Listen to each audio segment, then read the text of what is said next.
Power in Floyd County, Indiana, but that is a significant improvement over last night when 80% of Duke Energy customers lost power.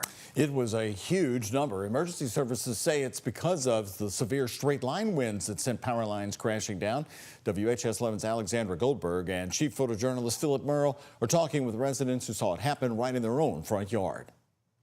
Like dominoes, the Sky 11 drone capturing power lines tipped over in New Albany. At one point Wednesday night, cutting off power to 24,000 Floyd County customers. Never had power lines go down like that. New Albany residents Sarah and Teresa Spangler were glued to their window, watching the severe thunderstorms pummel through Floyd County.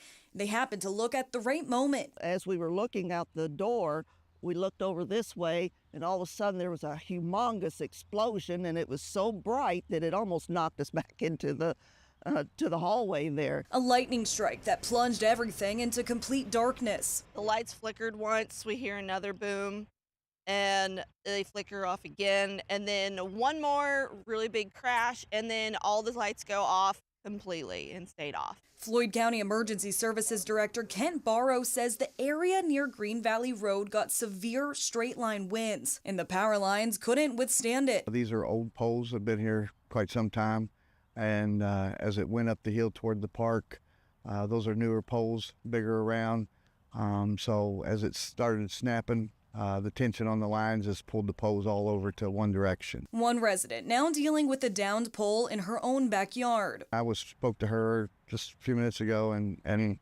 told her, I said, you were very lucky. And she's like, yeah, I was. I don't feel lucky, but I'm like, well, your house is still standing and you have no damage to your home, so. About a mile and a half northeast at Grace Lutheran Church, you could see this tree that came crashing down on this power line. Emergency services say that power outages are the big concern for Thursday, but later into the week, flooding could be a very serious problem. Reports are there's water going to be in places it's never been before. So, and last night, even on some of the county roads that I was on, there was water going across those roads that I've never seen water go across. Emergency services say Duke Energy will need several days to clean this up and set some new lines down. In New Albany, Alexandra Goldberg, WHS 11 on your side. And for an up-to-date list of power outages across Kentuckiana, you can go right to WHS11.com.